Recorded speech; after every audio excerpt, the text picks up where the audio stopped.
You're my property, Isabel. No one should touch you. No one will own you. No one will kiss you. No one will hug you. Nobody could get you because you are my property, Isabel Ramos. You are only mine. Every string of your hair, every part of your body, your soul, your whole being, even your heart is mine. Only mine. I am Isabel Ramos, pinambayad sa utang ng aking ama sa isang taong ganid sa pera. Walang puso, masungit na suplado pa. Pero sa kabila nito, isang gwapong nilalang. No, let me rephrase it, isang ruthless billionaire. Hindi lang kaluluwa ko ang gusto niyang ibayad kundi ang buong pagkatao ko. Si Jason Villegas, ang mayamang may-ari ng kumpanyang pinagtatrabahuhan ni Papa, at dahil sa malaking utang ay ginawa niya akong pambayad dito. Paano ko haharapin ang panibagong buhay sa piling ng taong walang puso? Paano ko haharapin ang bukas sa piling ng lalaking hindi naman ako magagawang mahalin? Paano ko haharapin ang bukas kung ang puso ko ay nahuhulog na sa binata? Kumusta mga kaibigan?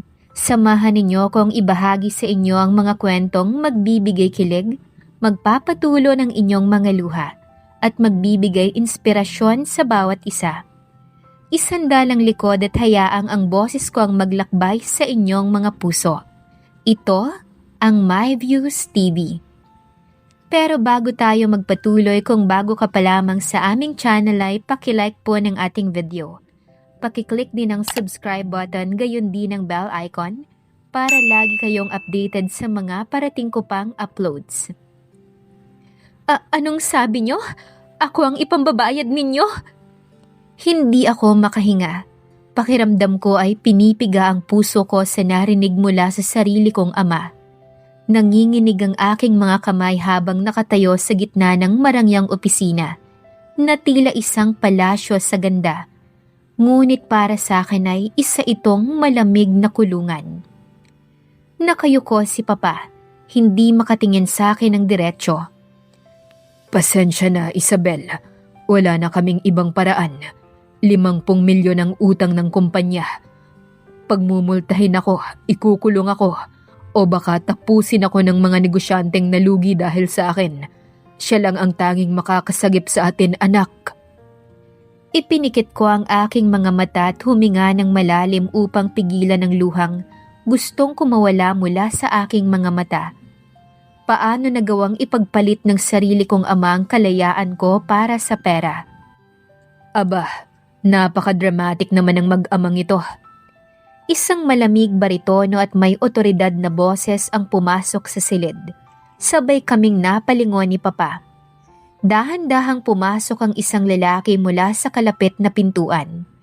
Nakasuot siya ng mamahaling custom-tailored na itim na Amerikana na lalong nagpalitaw sa kanyang matangkad at matipunong katawan. Ang kanyang muka ay parang inukit ng pinakamagaling na eskultor. Matangos ang ilong, may matatalim na kulay, tsokolate na mga mata, at panga na nakaguhit ng maayos. Guwapo siya, lubhang napakagwapo. Ngunit sa likod ng perpektong mukhang yon ay isang taong walang puso at walang awa. Siya si Jason Villegas, ang ruthless billionaire na may-ari ng pinakamalaking korporasyon sa bansa at ang lalaking humahawak sa leeg ng pamilya ko ngayon. Habang naglalakad siya palapit sa amin, ramdam ko ang bigat ng kanyang presensya. Huminto siya sa mismong harapan ko. Ang kanyang mga mata ay lumipat mula sa aking muka, pababa sa aking leeg, at pabalik sa aking mga mata. So, ito ba ang pambayad mo, Eduardo? Malamig niyang tanong habang hindi inaalis ang tingin sa akin. Oo po, Sir Jason. Mabilis na sagot ni Papa, halatang nanginginig sa takot. Si Isabel po, fresh graduate, mabait at maasikaso. Lumabas ang isang munting ngisi sa mga labi ni Jason. Isang ngisi na hindi umaabot sa kanyang mga mata. Lumapit pa siya ng isang hakbang. Sobrang lapit niya na amoy ko ang kanyang mamahaling pabango. Dahan-dahan niyang itinaas ang kanyang kamay at pinalupot ang kanyang mahabang daliri sa aking baba. Pilit na inaangat ang mukha ko para magkatapat ang aming mga paningin. Titignan natin kung sapat ang halaga mo para sa 50 milyon. Bulong niya sa akin. Sapat lang para marinig ko at magtayuan ang mga balahibo ko sa leeg. Pakawalan mo ko, matigas kong sabi. Pilit na iniiwas ang mukha ko kahit na nanginginig ang buo kong katawan sa kaba. Hindi ako bagay na pwedeng ipagpalit sa pera, mister. Sa halip na magalit, lalong lumalim ang ngisi sa kanyang mga labi. Mas hinigpitan niya ang hawak sa aking baba. Hindi masakit ngunit sapat para hindi ako makagalaw. You're my property, Isabel. No one should touch you. No one will own you. No one will kiss you. No one will hug you. Nobody could get you because you are my property, Isabel Ramos.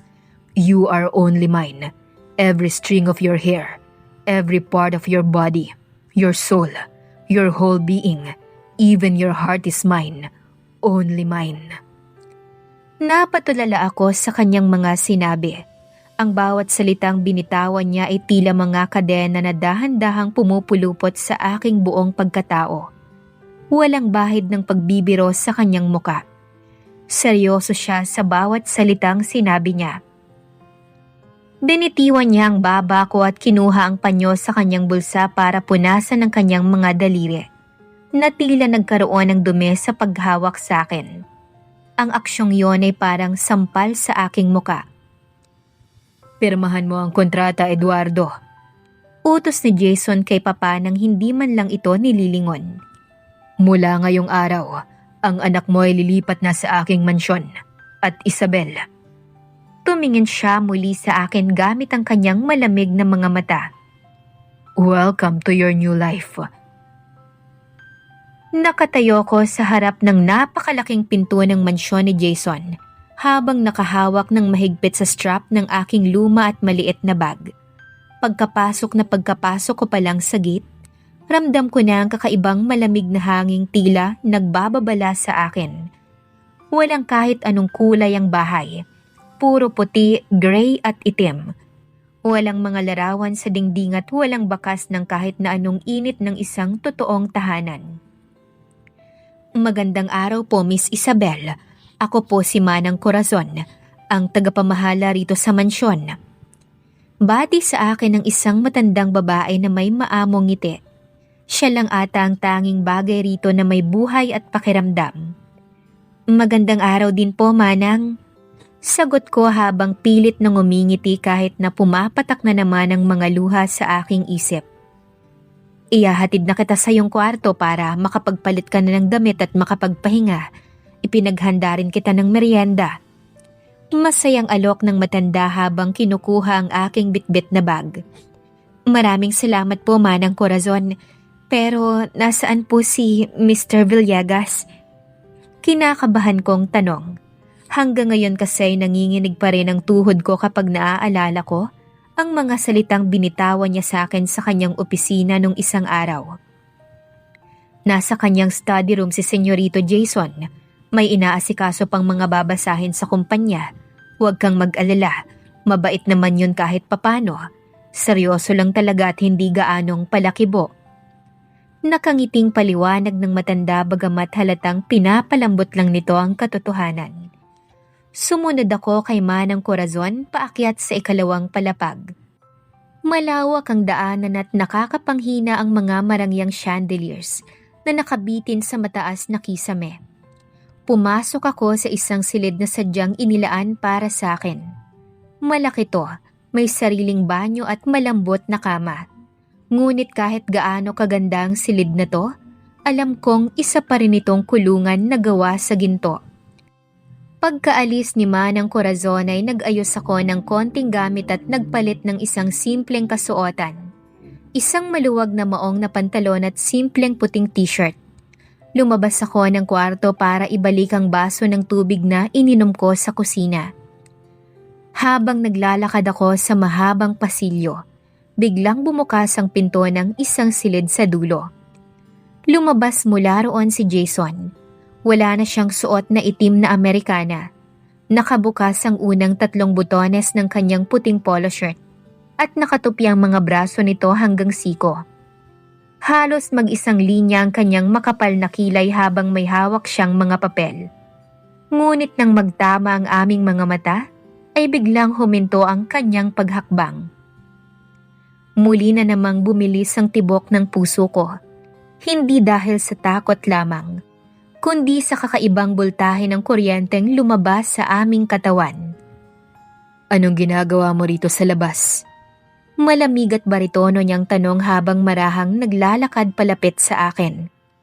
Napaatras ako ng isang hakbang hanggang sa sumadsad ang likod ko sa pader ng pasilyo. Ibababa ko lang yung baso sa kusina. Pumunta siya sa harapan ko. Napakalapit niya muli hanggang sa naamoy ko na naman ang kanyang panlalaking pabango na nagpapatigil sa pag-ikot ng mundo ko. Ang isang kamay niya ang itinaas at itinukod sa pader sa gilid ng aking ulo, dahilan upang maipit ako sa kanyang harapan. Tandaan mo ang mga sinabi ko sa iyo, Isabel. Bulong niya sa akin habang ang kanyang matatalim na matay nakatitig sa aking mga labi. You belong to me now. Ayokong may nakikita akong ibang lalaki na tumitingin sa'yo. At ayokong may nakikitang sino mang humahawak sa'yo. Nakahinga ako ng malalim habang nakatingin sa kanyang gwapong muka. Bakit sa kabila ng kanyang pagiging masungit, walang puso at kontrolado? May bahagi pa rin sa akin na hindi kayang magalit ng lubusan sa kanya. Bakit tuwing malapit siya, tila may kakaibang init na gumagapang sa aking puso? Bakit mo ginagawa to? Nanginginig kong tanong.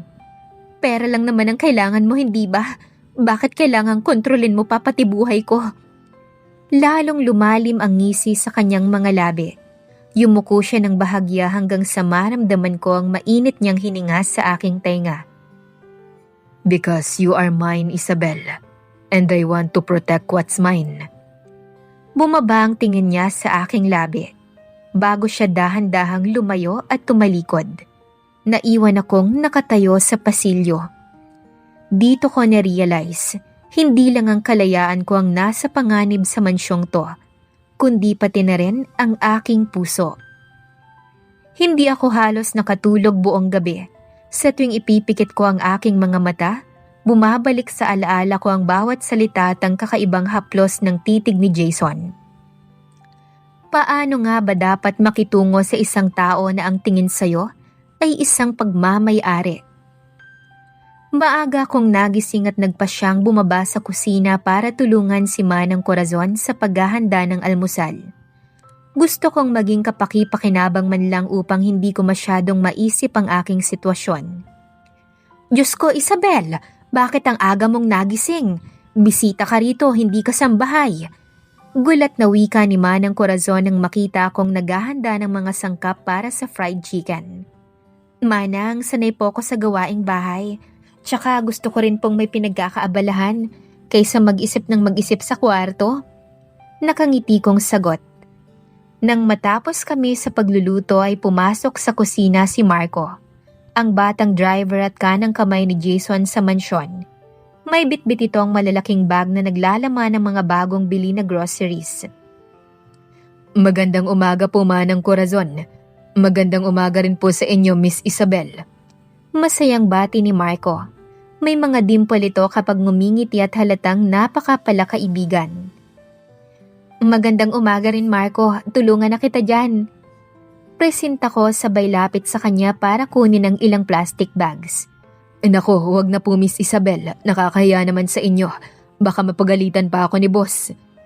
Pagtanggi ni Marco habang tumatawa ng bahagya. Ako na po rito.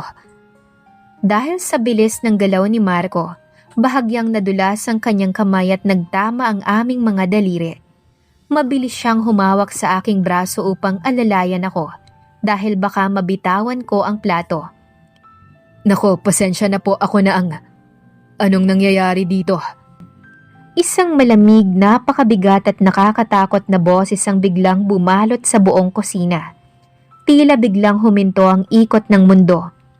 Nakatayo sa pintuan ng kusina si Jason. Nakasuot siya ng itim na business suit para sa kanyang pagpasok sa kumpanya. Ngunit ang mukha niya ay parang madilim na kalangitan na anumang oras ay dadatna ng bagyo. Nakatitig ang kanyang matatalim na mata sa kamay ni Marco na nakahawak pa rin sa aking braso. Mabilis na inalis ni Marco ang kanyang kamay at kaagad na yumuko. Bakas ang matinding takot sa kanyang muka. Boss Jason, nagpapatulong lang po ako kay Miss Isabel sa... Umalis ka sa harapan ko bago kita mailagay sa pinakamababang sangay ng kumpanya sa probinsya. Malamig ngunit puno ng pagbabanta na utos ni Jason. Opo boss, pasensya na po. Mabilis na sagot ni Marco bago nagmamadaling lumabas ng kusina. Pati si Manang Corazon ay dahan-dahan na ring lumabas upang bigyan kami ng pagkakataon na mag-usap. Naiwan kaming dalawa ni Jason sa kusina. Pinalibutan niya ang lamesa at huminto sa mismong harapan ko. Anong sinabi ko sa iyo kahapon ni Isabel? Tanong niya sa napakababang boses, ngunit damang-dama ko ang matinding galit sa bawat salita. Nagpapatulong lang siya sa mga dala niya, Jason. Depensa ko. Wala kaming ginagawang masama. Bakit kailangang magalit ka ng ganyan? Pilit kong iniwas ang tingin ko, ngunit mabilis niyang hinawakan ang aking baywang at hinila ko pabalik sa kanya. Sobrang lapit niya. Ang matangos niyang ilong ay halos dumikit na sa aking pisngi. I told you, no one should touch you. Pabulong ngunit mariin niyang sabi. Ang kanyang hinlalaki ay marahang humahaplos sa aking labi habang nakatitig sa aking mga mata. You are mine, Isabel. Nakikita mo ba kung paano siya tumingin sa'yo? Ayokong may ibang lalaking tumitingin sa'yo ng ganon. Nagpapadala ako sa galit kapag may humahawak sa'yo. Nakatitig lang ako sa kanya. Ramdam ko ang mabilis na tibok ng kanyang puso. May matinding selos sa kanyang mga mata. Isang selos na hindi maipaliwanag. Hindi ko maipaliwanag kung bakit nagdudulot ng kakaibang kuryente sa aking buong katawan. Kumain ka na. Malamig niyang dugtong habang dahan-dahang bumibitaw. Ngunit hindi inaalis ang titig sa aking muka. At siguraduhin mong sa akin ka lang nakatutok ngayong araw. Pagkaalis ni Jason patungong kumpanya, hindi mawala sa isip ko ang nangyari kanina. Bakit gano'n na lang ang reaksyon niya? Galit talaga siya dahil sa pagmamay-ari o baka may iba pang dahilan? Kinahapunan habang nakaupo ako sa sofa sa sala. Narinig ko ang pagbukas ng pinto ng mansyon. Iniluwan nito si Jason, hindi gaya ng karaniwang dati na nakatitig kaagad sa akin. May kasama siyang isang matangkad at magandang babae na nakasuot ng eleganteng pulang dress. Jason, babe naman, sabi ko naman sa'yo, I can manage the event in Paris. Maarating sabi ng babae habang nakahawak sa braso ni Jason. I told you, Natalie, my decision is final. You will handle the Manila lunch instead. Malamig na sagot ni Jason habang dahan-dahang inaalis ang kamay ng babae sa kanyang braso. Napatayo ako mula sa sofa. Pakiramdam ko ay biglang sumikip ang puso ko nang makita silang magkasama. Ito ba ang uri ng babae na nababagay sa kanya? Maganda, mayaman at maayos ang pananamit. Biglang napatingin sa akin ang babae. Tiningnan niya ako mula ulo hanggang paa ng may kasamang pag-atras ng kanyang mga labi. Who is she, Jason? Is she the new maid? Bakit nakabihis pambahay lang? Nakita kong nag-iba ang ekspresyon ng mukha ni Jason. Lalong dumilim ang kanyang mga mata habang tumitingin sa akin bago niya nilingon ang babae. She is not a maid, Natalie. Mabilis at mariing sagot ni Jason. She is Isabel, my personal priority. Naningkit naman ang mga mata ni Natalie. Priority, Jason? What are you talking about? We've been going out for months. Natalie, leave. Utos ni Jason sa napakababang boses na walang sino mang nakakapagbago ng isip niya. We are done talking about the project. But Jason, I said leave. napalunok si Natalie sa galit at hiyang naramdaman. Tumingin muna to sa akin ng napakasama bago patakbong lumabas ng mansyon, habang mabilis na isinarado ang pinto. Naiwan kaming dalawa sa sala, ang tahimik ng paligid. Dahan-dahang naglakad si Jason palapit sa akin. Sino siya? Hindi ko napigilang itanong. Nakaramdam ako ng selos sa aking puso, kahit alam kong wala naman akong karapatan. Kasintahan mo ba siya? Huminto si Jason sa mismong harapan ko. Tiningnan niya ang aking mga mata na tila binabasa. Nagsiselos ka ba, Isabel? Tanong niya habang may bahagyang ngisi na lumabas sa kanyang mga labi. Itinatanong ko lang, wala naman akong karapatang magselos. Pilit kong depensa habang iniiwas ang aking tingin. Sabi mo ako lang ang pagmamay-ari mo, pero may iba ka palang kasama. Mabilis niyang hinawakan ang aking dalawang balikat at bahagyang hinila ko palapit sa kanya. Napasinghap ako sa bilis ng kanyang galaw. Natalie is nothing to me. Just a business partner's daughter. Paliwanag niya habang ang kanyang boses ay naging napakalambot kumpara kanina. Wala akong ibang babae, Isabel. Ikaw lang. Bakit ako? Tanong ko habang nakatingin sa kanya. Dahil ba sa utang ni Papa? Dahil ba pambayad lang ako? No.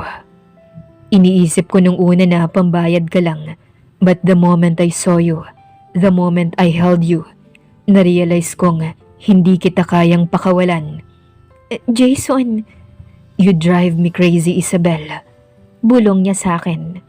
Nakikita ko ang sarili kong nagagalit kapag may ibang tumitingin sa'yo at nagagalit ako kapag nag-iisip ka na may ibang mahalaga sa akin bukod sa'yo. Bago pa ako makapagsalita muli, iniyuko niya ang kanyang ulo at dahan-dahang itinapat ang mga labi niya sa akin. Naramdaman ko ang lambot at init ng kanyang halik. Isang halik na puno ng pag-aangkin at kakaibang pag-aalaga. Nanginig ang buo kong katawan. Dahan-dahan kong ipinikitang mga mata at hindi ko napaghandaan ang sarili kong mga kamay na kusa nang humawak sa kanyang leeg. Sa gitna ng halik na yon, natanto ko ang isang katotohanang nakakatakot. Hulog na nga ako sa taong to. Matapos ang halik na yon nung nakaraang gabi, tila nagbago ang simoy ng hangin sa loob ng mansyon. Hindi na kasing lamig ng dati, ngunit mas naging mabigat ang tensyon sa pagitan naming dalawa ni Jason. Sa tuwing nagtatama ang aming mga paningin, nagwawala ang puso ko sa loob ng aking puso. Kinaumagahan ay maagang umalis si Jason para sa isang importanteng board meeting. Habang nakaupo ako sa bakanting hapagkainan, pumasok si Manang Corazon na may dalang malaking tray ng pagkain. Isabel, iha, pwedeng humingi ng pabor? Tanong ng matanda na may alalang muka. Ano po yun, Manang Corazon? Mabilis kong sagot habang tumatayo mula sa aking upuan. Nakalimutan kasi ni Senyorito Jason ang kanyang pananghalian. Masyadong mabilis ang pag-alis niya kanina at hindi man lang nakakain ng almusal. Pwede mo bang dalhin ito sa kanyang opisina? Busy kasi ang mga tauhan sa labas. Pakiusap ng matanda. Nag-alinlangan ako ng ilang sandali. Ang pumunta sa kanyang kumpanya, sa lugar kung saan maraming tao ang nakakakilala sa kanya bilang isang walang awang bilyonaryo. Ngunit nang maalala ko na wala siyang kain mula kagabi, tumango na rin ako. Sige po, Manang, ako na po ang magdadala. Nakangiti kong sabi. Pagkalipas ng kalahating oras, nakatayo na ako sa tapat ng gusali ng Villegas Group of Companies. Sa tulong ng personal na sasakyang ipinadala ni Manang Corazon, madali akong nakapasok. Ang mga empleyado ay napapatingin sa akin habang naglalakad ako patungo sa pribadong elepador para sa executive floor. Pagkarating ko sa tuktok na palapag, bumukas ang pinto ng elevator at nakita ko ang magandang assistant ni Jason. Magandang umaga po. Ako po si Isabel. Dinalahan ko lang ng tanghalian si Mr. Villegas. Mahina akong sabi. Tiningnan ako ng sekretarya mula ulo hanggang paa. Ngunit bago pa man ito makasagot, biglang bumukas ang pinto ng opisina ni Jason. Lumabas mula roon si Jason kasama ang dalawang foreign investors. Nakasuot siya ng gray suit na lalong nagpalitaw sa kanyang matipuno at gwapong kaanyuan. Nang magtama ang aming mga mata, biglang huminto si Jason sa pakikipag-usap. Ang kanyang malamig na mukha ay agad na napalitan ng kakaibang lambot at gulat. Isabel, mabilis siyang lumapit sa akin. Anong ginagawa mo rito? Bakit hindi ka tumawag bago pumunta? Nakalimutan mo kasi ang pananghalian mo? Nahihiya kong inangatang lunchbox niya. Sabi ni Manang Corazon, hindi ka raw nag-almusal. Nakita ko kung gaano gumalaw ang kanyang panga habang tinititigan ako. Bigla niyang hinawakan ang aking kamay sa harap ng kanyang sekretarya at ng mga bisita niya. Gentlemen, we will continue this meeting tomorrow. My priorities here. Malamig ngunit may otoridad na pahayag ni Jason sa mga dayuhan. Nalaglag ang panga ng sekretarya at napatingin din ng may pagkagulat ang mga bisita bago magalang na nagpaalam at umalis. Jason, bakit mo sinabi yon? At bakit mo sila pinaalis? Gulat kong tanong nang hilain niya ako na pumasok sa loob ng kanyang napakalawak na opisina. Isinarado niya ang pinto at mabilis na inilock. Ipinatong niya ang pagkain sa mesa at agad akong pinalibutan ng kanyang mga braso. Sabi ko sa'yo, Isabel, akin ka. Wala akong pakialam sa mga negosyong yan kung ikaw na ang nakatayo sa harap ko. Pabulong niyang sabi. Jason, nag-aalala lang ako sa kalusugan mo. Mahina kong pakiusap habang humahawak sa kanyang bisig. At nagpapasalamat ako sa pag-aalala mo. Sagot niya bago idiniin ang kanyang mga labi sa akin. Mas matindi at puno ng pangako ang halik na to kaysa noong nakaraang gabi. Inilagay niya ang kanyang kamay sa aking baywang. Hinila ako ng mas malapit sa kanyang katawan na tila ayaw na niya akong bitawan kailanman. Wala na akong takot na nararamdaman. Isang purong pagmamahal at kagustuhang makasama siya ang pumalit sa aking puso. Hindi ko maipaliwanag ang hanging bumabalot sa loob ng malaking opisina ni Jason matapos ang halik na yon. Ang matinding pintig ng aking puso ay tila nakikipagpaligsahan sa bilis ng kanyang hininga. Dahan-dahan siyang humiwalay sa aking mga labi, ngunit hindi inaalis ang kanyang mga braso sa aking baywang. Kumain ka na. Mahina kong bulong habang nakatingin sa kanyang mga mata. Lalamig ang inihanda ni Manang Corazon. Isang munting ngiti ang sumilay sa kanyang muka. Hinalikan niya ang aking noo bago ko hinawakan sa kamay at inakay patungo sa sofa sa gitna ng opisina. Salo tayong kumain. I won't eat unless you eat with me, Isabel. Hindi ko napigilan na mapangiti. Sino ang mag-aakala na ang isang kinatatakutang bilyonaryo na walang puso ay magiging ganito kabait at kalambing kapag kaming dalawa na lang. Habang kumakain kami, hindi inalis ni Jason ang kanyang paningin sa akin. Ang bawat subo ko ay sinusundan ng kanyang mga mata, na tila ba ako ang pinakamagandang tanawin sa buong mundo. Jason, pwede ba akong magtanong? Maingat kong panimula habang inilalapag ang aking kubyertos. Anything, my love. Napatigil ako sa itinawag niya sa akin. My love? Bakit mo talaga ako ginawang pambayad sa utang ni Papa? Seryoso kong tanong. Napakalaki ng kumpanya mo. Ang 50 milyon ay barya lang sa'yo. Bakit kailangang ako ang maging kapalit? Tinitigan ako ni Jason ng matagal. Unti-unting nawala ang ngiti sa kanyang mga labi. Ngunit napalitan ito ng isang seryoso at malalim na ekspresyon. Gusto mo talagang malaman ang katotohanan? Tumango ako ng dahan-dahan. Nung unang beses kitang nakita sa kumpanya nung pumunta ka para bisitahin ang papa mo, 1 taon nang nakakalipas. Hindi ka na naalis sa isipan ko, Isabel. pag-amin niya. Nalaglagang pangako sa narinig ko. 1 taon na? Yes. I tried to ignore it. I told myself you were just another woman. Pero gabi-gabi, mukha mo ang nakikita ko. Nang malaman kong nagkaroon ng malaking malversations ang papa mo sa pera ng kumpanya, may dahilan ako para ikulong siya. But I didn't want him in jail. I wanted the leverage to bring you to me. Kaya ginamit mo ang utang para makuha ko? Dahan-dahan kong tanong, hindi makapaniwala sa narinig ko. I was desperate, Isabel. Seryoso niyang pahayag. Alam kong mali ang paraan ko. Alam kong nagmukha akong masama at walang puso sa paningin mo. Pero natakot ako na baka may ibang lalaking makakuha sa'yo kapag hindi ako gumawa ng hakbang. I have to make sure you were mine before anyone else could touch you. Nakatitig lang ako sa kanya. Ang galit na dapat kong maramdaman ay natabunan ng matinding emosyon. Ang lalaking nasa harap ko ngayon na isang walang pusong inakala ko, ay isa palang lalaki na labis na nagmamahal at natatakot na mawalan. Jason, hindi mo kailangang bumili ng tao para lang mahalin ka. Hinalikan niya ang palad kong nakadikit sa kanyang pisngi. Hindi kita binili, Isabel. Inagaw lang kita sa mundo para maging akin ka. At hinding-hindi ko pinagsisihan yun. Seryoso na saad niya bago ko muling hinalikan sa labi na agad ko namang tinugon. Nalalapit na ang taunang party ng Villegas Group of Companies. Ilang araw ring naging abala si Jason sa mga paghahanda. Ngunit kailanman ay hindi nawala ang kanyang mahigpit na pagbabantay sa akin.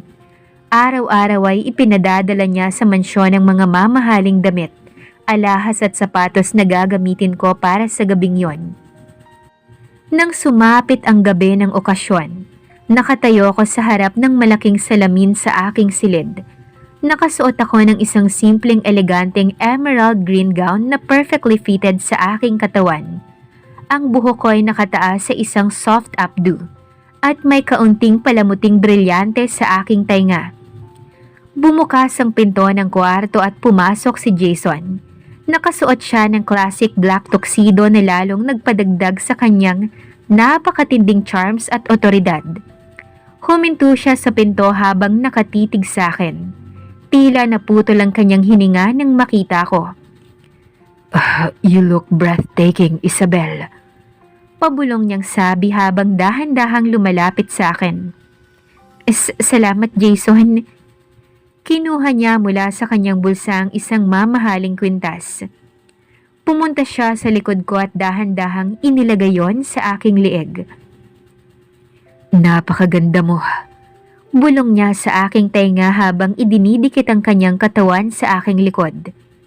Gusto na lang kitang itago rito sa mansyon para walang ibang makakita sa'yo. Jason, aattend tayo ng gala. Nakangiti kong paalala sa kanya. I know, but remember my rule tonight. Stay by my side. Don't talk to other men. Pagdating namin sa grand ballroom ng isang 5 bituing hotel, halos lahat ng matay nakatuon sa aming dalawa. Ang mga litratista ay tuloy-tuloy sa pagkuha ng larawan, habang si Jason ay nakahawak ng mahigpit sa aking baywang. Isang malinaw na mensahe sa lahat na ako ay sa kanya lang. Habang abala si Jason sa pakikipag-usap sa ilang importanteng kliyente, nagpaalam ako para kumuha ng inumin. Sa tabi ng drink station, may lumapit sa aking isang matangkad at gwapong lalaking nakasalamin. Hi, Isabel, right? Bati ng lalaki. I am Gabriel, an architect for one of Jason's projects. Hindi ko alam na may kasama pala siyang napakagandang dilag ngayong gabi. Hello po, Gabriel. Bati ko habang pilit na ngumingiti. Salamat po. Are you his relative? I've never seen him bring anyone to these events before. Interesadong tanong ni Gabriel habang yumuyo ko ng kaunti para marinig ako ng maayos sa gitna ng malakas na musika. She is my woman. Isang malamig na boses ang biglang sumingit. Mabilis na pumasok si Jason sa pagitan namin ni Gabriel. Hinila niya ako sa kanyang likuran habang ang kanyang matatalim na mata ay nakatitig sa architect na tila ba handa itong saktan anumang sandali. Jason, hey, relax. I just want... Hindi na natapos ni Gabriel ang sasabihin niya. Stay away from her, Gabriel. If you value your contract with my company, leave right now. Utos ni Jason sa napakababang boses ngunit puno ng pagbabanta. Mabilis na itinaas ni Gabriel ang kanyang dalawang kamay bilang pagsuko. Okay. My apologies, Jason. Miss Gabriel, excuse me. Mabilis na itong umalis at nawala sa gitna ng tao. Iniharap ako ni Jason sa kanya, ang kanyang pangay nanginginig sa matinding galit. Ang kanyang hawak sa aking mga kamay ay mahigpit ngunit hindi masakit. Anong sinabi ko sa iyo bago tayo pumunta rito? Galit niyang bulong. Sabi ko, huwag kang makikipag-usap sa ibang lalaki. Jason, nagpapakilala lang yung tao. Depensa ko habang nakatingin sa kanyang mga mata. Wala siyang ginagawang masama. I don't care. Matigas niyang sagot. The way he look at you, the way he leaned close to you, it drives me mad. You are mine, Isabel. At ayokong may ibang lalaking nakakalapit sa'yo ng ganon kalapit. Nakatitig lang ako sa binata. Sa kabila ng kanyang galit ay nakikita ko ang matinding takot sa kanyang mga mata. Dahan-dahan kong inangat ang aking kamay at hinawakan ang kanyang pisngi. Jason, kumalma ka. Mahinahon kong sabi. Naging mabait lang ako, pero sa'yo lang ako. Ikaw lang ang gusto ko. Napatigil si Jason sa narinig niya. Ang galit sa kanyang mga mata ay dahan-dahang napalitan ng pagkagulat at kakaibang liwanag ng pag-asa. Anong sinabi mo, Isabel? Tanong niya sa napakahinang boses. Sabi ko, ikaw lang ang gusto ko. Pag-uulit ko habang nakatitig ng diretso sa kanya. Kaya wag ka nang magalit o magselo sa kung kanino. Ikaw lang ang nakikita ko, Jason. Isang malalim na buntong hiningang pinakawala ni Jason bago niya ako mabilis na hinila palabas ng maingay na ballroom. Hindi ko alam kung saan kami pupunta, ngunit mabilis ang kanyang mga hakbang patungo sa pribadong balkonahe sa ikalimang palapag ng hotel. Malamig ang hangin sa labas at kita mula rito ang kumikislap na mga ilaw ng lungsod. Isinarado ni Jason ang pintuan ng balkonahe upang ihiwalay kami sa ingay ng okasyon sa loob. Hinarap niya akong muli. Sa gitna ng kaunting liwanag mula sa buwan at mga ilaw sa ibaba, kita ko ang matinding emosyong naglalaro sa kanyang muka. Huwag mo akong bibitawan ng mga ganyang salita kung hindi ka seryoso, Isabel. Dahil kapag nalaman kong pinaglalaroan mo lang ako, baka hindi ko na mapigilan ang sarili ko. Hindi kita pinaglalaroan, Jason. Nung una, natatakot ako sa'yo. Inisip ko na isa kang masungit, walang puso. Pero habang nakikilala kita, habang nakikita ko kung paano mo ako pinoprotektahan at pinapahalagahan, na-realize kong hindi lang basta takot ang nararamdaman ko. Then, what is it? Pabulong ngunit may matinding pag-aasam na tanong niya. Mahal na kita. Malinaw at buong puso kong pahayag. Mahal na kita, Jason Villegas. Tila huminto ang ikot ng mundo para kay Jason. Sa unang pagkakataon mula nang makilala ko siya, nakakita ko ng bakas ng pagkabigla at purong kaligayahan sa kanyang muka. Say it again. Mahal kita. Wala nang maraming salita. Mabilis niyang iniyuko ang kanyang ulo at sinakop ang aking mga labi sa isang napakalalim na halik. Pinulupot ko ang aking mga braso sa kanyang leeg habang isinasandal niya ako sa pader ng balkonahe. Humahaplos ang kanyang kamay sa aking likod. Hinihila ko ng mas malapit na tila ayaw nang magkaroon ng kahit na anong puwang sa pagitan naming dalawa. God, Isabel! Hingal niyang bulong ng dahan-dahang humiwalay ang aming mga labi. You have no idea how long I've waited to hear these words from you. Jason, you are mine, Isabel. But now, I am yours too. Pahayag niya habang hinahalikan ng tungki ng aking ilong. Hinding-hindi kita hahayaang mawala sa akin. Kakalimutan natin ang tungkol sa utang ng papa mo. Wala ka nang babayaran dahil simula ngayong gabi, hindi na kita pambayad. Ikaw na ang buhay ko. Nakaramdam ako ng kilig sa aking puso. Ang lalaking dati kinatatakutan ko ay ang lalaki na ring nagbibigay sa akin ng pinakamatinding kaligayahan. Sa gitna ng dilim at lamig ng gabi, naramdaman ko ang pinakamainit na pagmamahal sa piling ng taong nagmamay-ari ng puso ko. Magkahawa kamay kaming umuwi sa mansyon matapos ang party. Pakiramdam ko ay lumulutang ako sa ulap dahil sa mga pag-amin at pagbabagong nangyari sa pagitan namin ni Jason. Kinaumagahan habang sabay kaming nag-aalmusal sa hapagkainan, hindi inalis ni Jason ang kanyang kamay sa ibabaw ng aking kamay. Ang kanyang mga matay palaging nakatitig sa akin na may kasamang matamis na ngiti. Ayaw kong pumasok sa kumpanya ngayong araw. Gusto ko lang manatili rito sa tabi mo, Isabel. Napatawa ko ng mahina at inayos ang kwelyo ng kanyang polo shirt. Nako, Jason Villegas, ang isang bilyonaryong katulad mo ay mag-a-absent dahil lang sa akin. Hindi pwede yon. Maraming naghihintay sa'yo sa kumpanya. They can wait, but my heart can't. But fine, papasok ako. Pero siguraduhin mong hindi ka lalabas ng mansyon ng walang kasamang bodyguards, maliwanag? Opo, sir. Biro ko sabay halik sa kanyang pisngi. Nang makaalis si Jason ay nanatili ako sa sala upang tulungan si Manang Corazon sa pag-aayos ng mga bulaklak. Masaya ang aura ng buong bahay. Pati si Manang Corazon ay napapansin ng malaking pagbabago kay Jason. Ngayon ko lang nakitang ganyan kasaya si Senyorito Jason Isabel. Mula nang mawala ang kanyang mga magulang, naging napakamasungit at malamig na niya sa lahat. Ikaw lang ang nakapagpabago sa kanya. Dumaloy ang init sa aking puso. Masayang masaya ako na ako ang naging dahilan ng kanyang pagngiti. Ngunit bago pa man matapos ang aming pag-uusap ay biglang tumunog ang telepono sa sala. Lumapit si Manang Corazon at sinagot ito. Ngunit pagkalipas ng ilang sandali ay kumunot ang noo ng matanda at tumingin sa akin ng may pag-aalinlangan. Isabel, para raw sa'yo, ang papa mo. Sabi ni Manang Corazon sabay abot ng telepono. Mabilis ko itong kinuha. Papa, kamusta po kayo? Isabel, anak. Nanginginig at halatang natatakot ang boses ni Papa sa kabilang linya. Tulungan mo ko, anak. May mga taong humahabol sa akin. Si Natalie, ang pamilya ni Natalie. Nalaman nila ang tungkol sa utang ko at pinagbabantaan nila ako. Napatayo ko mula sa sofa.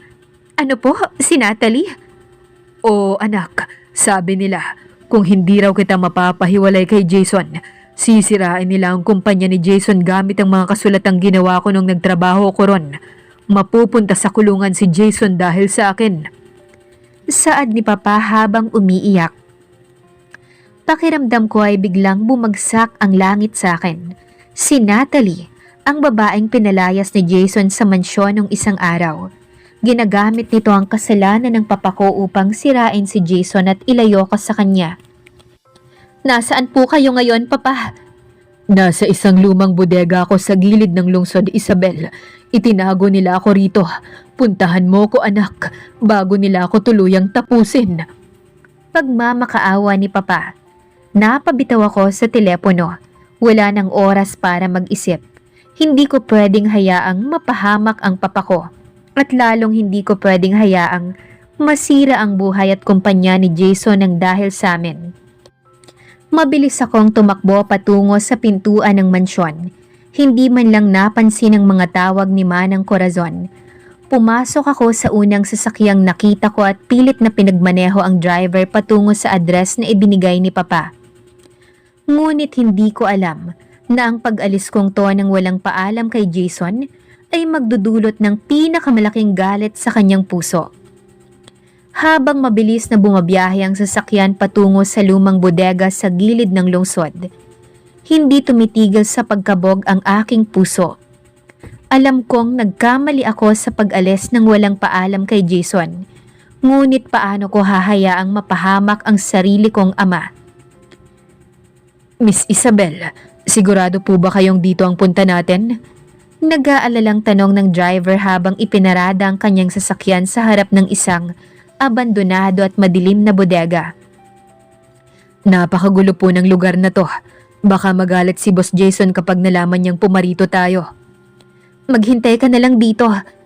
Mabilis kong bilin bago ko bumaba ng sasakyan. Babalik din ako agad kasama si Papa. Pumasok na ako sa loob ng bodega. Matalim ang amoy ng kalawang at alikabok sa paligid. Bawat hakbang ko ay nagiiwan ng eko sa napakalawak at madilim na espasyo. Papa? Papa, nasaan ka? Tawag ko habang nanginginig ang aking boses. Biglang bumukas ang mga ilaw sa kisame at halos mabulag ako sa liwanag. Isang malakas at maarte na tawa ang umawat sa katahimikan ng lugar.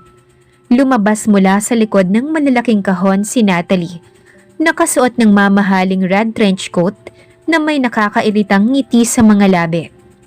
Sa tabi niya ay nakagapo sa upuan ng aking ama.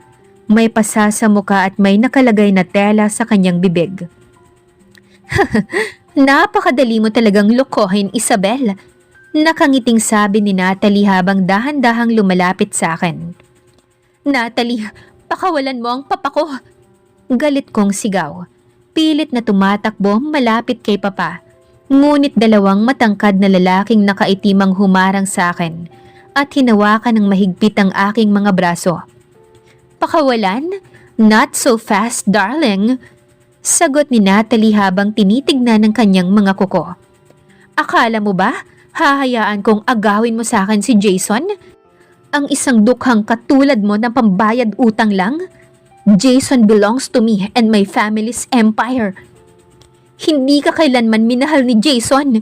Matapang kong sagot. Kahit anong gawin mo, ako ang mahal niya. Bakas ang matinding galit sa mukha ni Natalie sa sinabi ko. Mabilis siyang lumapit at mabilis akong sinampal ng napakalakas. Napaling ang mukha ko sa kanan at nakaramdam ako ng lasa ng dugo sa aking mga labi. Ganyan ba? Galit na sigaw ni Natalie. Tingnan natin kung mamahalin ka pa niya kapag nakita niyang iniwan mo siya para sa pera ng pamilya ko. Kinuha ni Natalie ang kanyang telepono at may ipinakitang larawan sa akin. Mga peking kasulatan na nagpapakitang ibinenta ko raw ang mga pribadong dokumento ng Villegas Group para sa pera. Ngunit bago pa man makapagsalita muli si Natalie, isang napakalakas na kalabogang yumanig sa buong bodega. Bumagsak ang malaking pinto sa gilid at gumuho ang ilang harang. Pumasok ang seryosong muka na si Jason. Matinding galit ang nakaguhit sa kanyang muka. Nakatupi ang kanyang sleeves at nag-aapoy ang kanyang matatalim na mga mata. Sa likod niya ay ang 10 armadong security personnel ng kanyang kumpanya. Jason?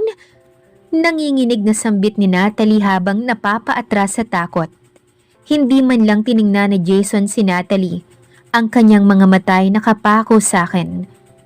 Sa kamay ng mga lalaking nakahawak sa akin at sa dugong umaagos sa gilid ng aking mga labi. Isang nakakapanghilakbot na aura ang bumalot sa buong silid. Who touched her? Malamig baritono at napakagulong boses ni Jason ang pumuno sa bodega.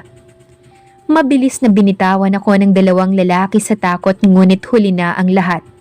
Sa isang iglap, lumapit si Jason at direktang sinuntok ang lalaking humawak sa akin, dahilan upang bumagsak ito sa sahig na walang malay.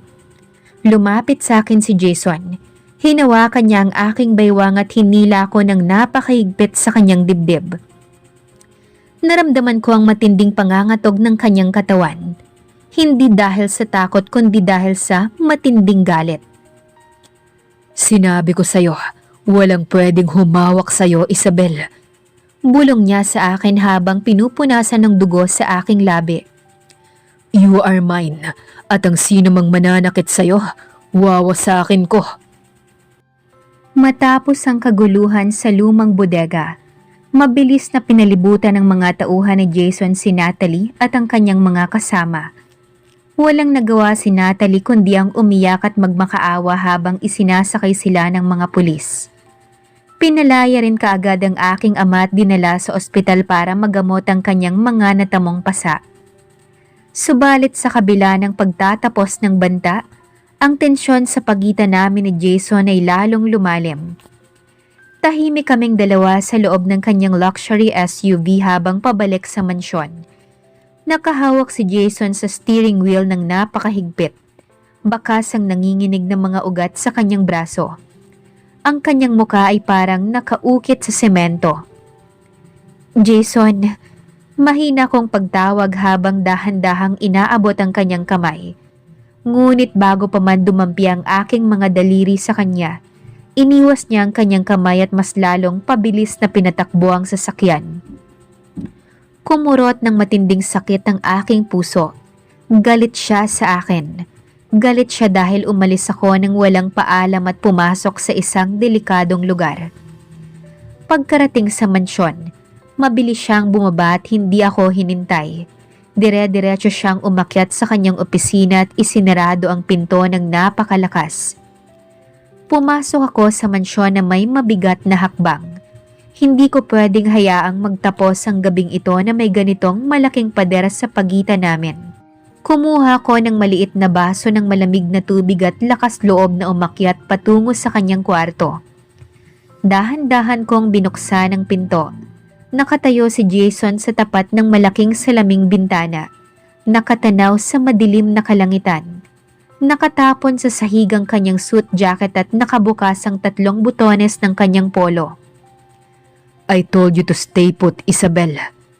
Malamig niyang sabi nang hindi man lang tumitingin sa akin.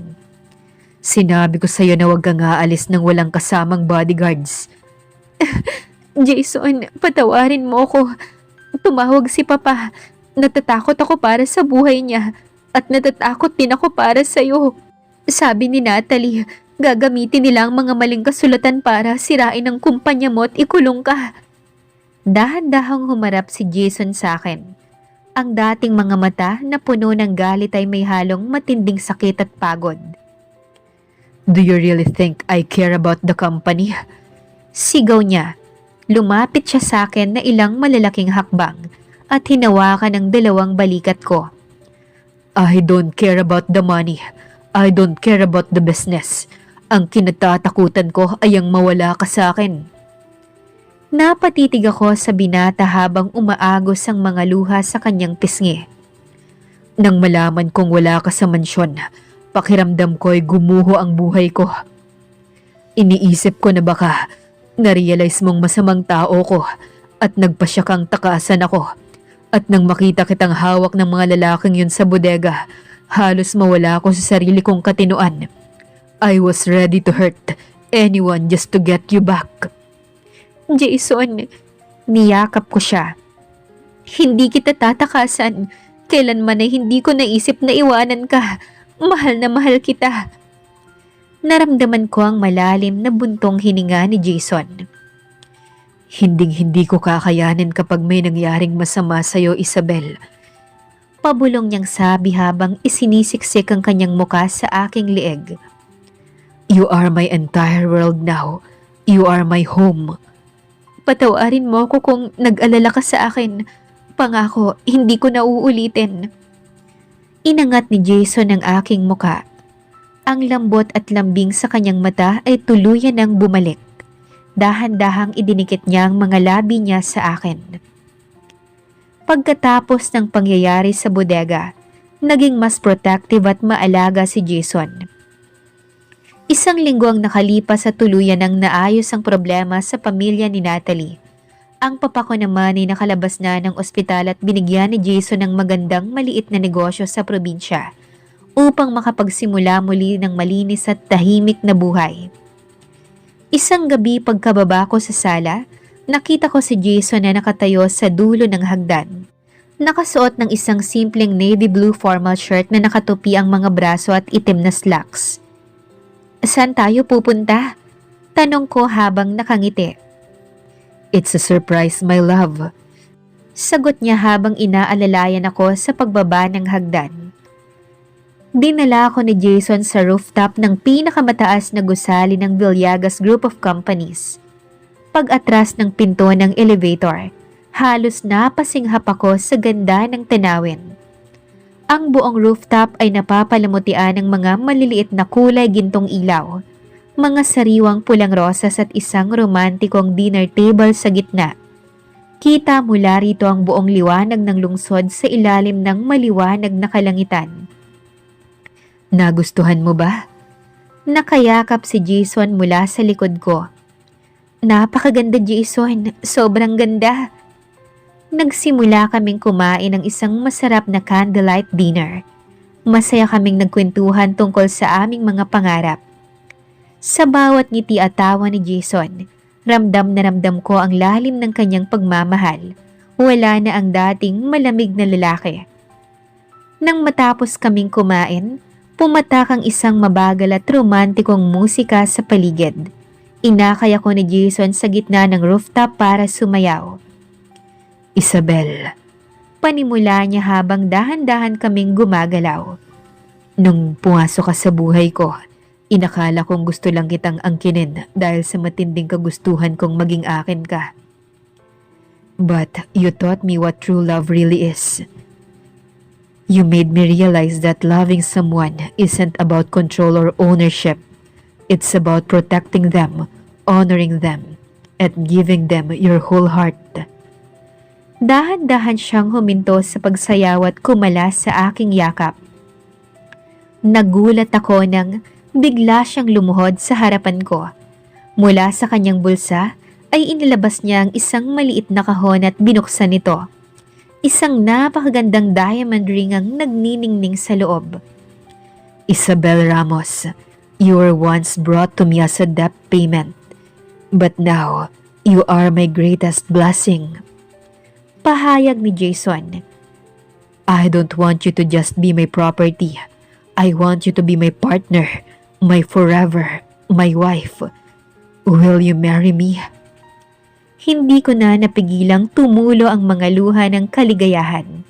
Hindi ako makapaniwala na ang lalaking dating kinatatakutan ko ay lumuluhod ngayon sa harap ko.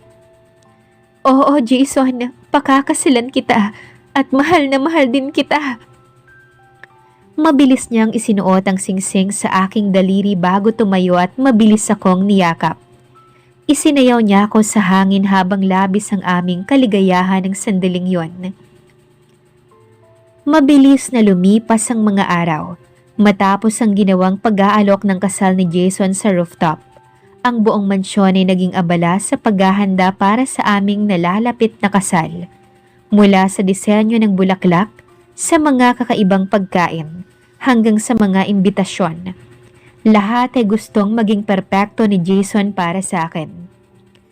Isang hapon pumunta ako sa isang sikat na bridal boutique sa lungsod kasama ang dalawa kong matalik na kaibigan at si Manang Corazon para sa final na fitting ng aking wedding gown. Ang gown ay gawa sa mamahaling French lace at silk. May mahabang veil at simpleng mga brilyante na nakatahi sa gilid. Diyos ko, Isabel! Napakaganda mo! Tili ng kaibigan kong si Leia nang lumabas ako mula sa fitting room. Para kang isang tunay na reyna. Napatingin ako sa malaking salamin at pumatak ang luha sa aking pisngi. Sino nga bang mag-aakala na ang isang simpleng babaeng ipinambayad utang noon ay magiging isang napakasayang bride ngayon? Miss Isabel, you look stunning. Masayang bati ni Marlon, ang fashion designer na kinuha ni Isabel. Hinawakan niya ang dalawa kong kamay upang suriin ang bagsak ng gown. Perfectly proportioned. Allow me to fix the waistline a bit. Yumuko si Marlon at inayos ang mga tupi sa aking baywang, habang nagtatawanan kami sa kanyang mga biro at mungkahe. Ngunit biglang bumukas ng malakas ang pinto ng butik. Nakatayo roon si Jason. Kagagaling lamang niya sa kumpanya. Nang makita niyang hawak ng lalaking designer ang aking baywang, agad na dumilim ang kanyang muka. Get your hands off my bride. Malamig at galit na boses ni Jason. Napatigil ang lahat. Mabilis na napaatras ang designer at nakataas ang dalawang kamay. Oh, Mr. Villegas, I was just adjusting the lace on her waist. I don't care. Matigas na putol ni Jason. Mabilis niyang tinulak ng kaunti ang designer patabi at pinalibutan ng kanyang malalaking braso ang aking baywang. No one touches her, not even her designer. Jason, mahina kong pakiusap habang kinukurot ang braso niya. Inaayos lang niya ang gown ko para sa kasal natin. Tumingin si Jason sa akin. I don't like other men putting their hands on you, Isabel. Pabulong niyang sabi. You are mine, only mine. Napailing ang mga kaibigan ko habang nakangiti ng may halong kilig at inggit. Habang ang designer naman ay huminga ng malalim sa takot. Kahit kailan talaga, napakasiloso mo. Bulong ko sa kanya habang nakatingin sa kanyang mga mata sa salamin. That's because I love you so much. Sagot niya habang inilalagay ang kanyang mga labi sa aking pisngi. At ayokong may kahit na sinong humahawak sa pinakamahalagang bagay at tao sa buhay ko. Dumating ang araw na pinakahihintay ng lahat, ang araw ng aming kasal ni Jason. Ginanap ang seremonya sa isang napakagandang lumang katedral na napapaligiran ng mga puting rosas at libo-libong kumikislap na kandila. Nakatayo sa dulo ng mahabang kalye sa gitna ng simbahan si Jason. Nakasuot siya ng isang eleganteng tailored white tuxedo at itim na slacks. Habang nakatingin siya sa pinto ng simbahan, hindi maitatago ang panginginig ng kanyang mga kamay at ang bakas ng luha sa kanyang mga mata. Nang bumukas ang malaking pinto, pumasok ang liwanag ng araw kasabay ng pagtugtog ng isang napakalambing na instrumental ng aming paboritong kanta. Nakatayo ko ron kasama si Papa. Nakahawak ako ng mahigpit sa kanyang braso habang dahan-dahan kaming naglalakad patungo sa altar. Nang makarating kami sa harap, iniabot ni Papa ang aking kamay kay Jason. Jason, ibinibigay ko sa iyo ang pinakamahalagang kayamanan sa buhay ko. Umiiyak na sabi ni Papa. Mahalin mo siya at alagaan. Tumingin si Jason kay Papa nang may matinding respeto. Iingatan ko po siya higit pa sa sarili kong buhay, Papa Eduardo. Kinuha ni Jason ang aking kamay. Ang kanyang mga daliri ay may init at nanginginig sa matinding emosyon. Nang magtama ang aming mga mata, tila nawala ang buong mundo at ang libo-libong bisitang naroon. Nagsimula ang banal na misa. Nang sumapit ang oras ng aming wedding vows, inabot ni Jason ang mikropono habang nakatitig ng diretso sa aking mga mata. Isabel, nanginginig ang kanyang baritonong boses. Nung una kitang nakita, inakala ko na sapat na ang angkinin ka at kontrolin ng buhay mo para hindi ka mawala sa akin. Akala ko ang pagmamahal ay tungkol sa pagmamay-ari. But you showed me what love truly means. You broke down the cold walls around my heart. Today, before God and everyone here, I promise to spend the rest of my life protecting you, honoring you, and loving you unconditionally. You are not my property, Isabel. You are my heart, my soul, and my home. Umiyak ako sa matinding kaligayahan habang nakatitig sa kanyang bawat salita. Inabot ko ang mikropono para sa aking tugon. Jason, pumasok ako sa buhay mo nang may takot at alinlangan. Akala ko ay nakatali na ako sa isang taong walang puso. Pero ipinakita mo sa akin ang lalaking handang magbago, magprotekta at magmahal ng buong buo. Hindi man perpekto ang simula ng ating kwento. Ikaw ang pinakamagandang bagay na nangyari sa buhay ko. I promise to love you, support you, and stay by your side forever. Isinuot namin ang aming mga singsing at binigkas ng pare ang mga huling salita ng kasal. By the power vested in me, I now pronounce you husband and wife. You may now kiss the bride. Mabilis na itinaas ni Jason ang aking veil. Pinalibutan ng kanyang dalawang kamay ang aking mukha habang iniyuko niya ang kanyang ulo para sinakop ang aking mga labi sa isang napakatamis at puno ng ligayang halik. Nagpalakpakan naman ang lahat ng tao sa simbahan habang tumutulo ang aming mga luha sa kaligayahan. Wala nang mahihiling pa si Isabel dahil natagpuan na niya ang tunay na kaligayahan sa piling ng kanyang asawa. Makalipas ang 4 na taon, maliwanag ang sikat ng araw sa malawak na hardin ng aming mansyon. Nakaupo ko sa isang swing sa ilalim ng malaking puno habang nakatingin sa 2 batang nagtatakbuhan sa damuhan. Ang aming 3 taong gulang na panganay na lalaki na si Joshua, nakuhang-kuhang matangos na ilong at masungit na kilay ng kanyang ama, at ang aming 1 taong gulang na bunso na si Sofia. "Daddy, look! I caught a butterfly!" Masayang sigaw ni Joshua habang tumatakbo patungo sa pintuan ng mansyon. Lumabas mula sa bahay si Jason. Nakasuot siya ng simpleng white polo shirt at maong na pantalon. Mabilis niyang binuhat si Joshua at hinalikan ng pisngi nito bago kinuha rin si Sofia sa kanyang kabilang braso. Naglakad si Jason patungo sa akin habang dala-dala ang 2 naming anak. Umupo siya sa tabi ko sa swing at iniyuko ang kanyang ulo upang halikan ang aking mga labi. Gutom na ba ang magandang reyna ng buhay ko? Nakangiting tanong niya. Hindi pa naman, love. Hinalikan niya ang dulo ng aking buhok habang nakatingin kami sa aming mga anak na masayang naglalaro sa aming harapan. You are my whole world, Isabel. Pabulong niyang sabi habang hinahawakan ng mahigpit ang aking kamay. At hinding-hindi magbabago yon. Napakapit ako ng mahigpit sa kanyang kamay habang nakangiti. Makalipas pang 10 taon, ang pangalang Villegas Group of Companies ay hindi na lamang isa sa pinakamalaking kumpanya sa bansa. Isa na itong kilala na may mga sangay sa Asia, Europa at Amerika. Ngunit sa kabila ng napakalawak na negosyo at bilyong-bilyong kayamanan, nanatiling ang pamilya ang pinakamahalagang prioridad ni Jason.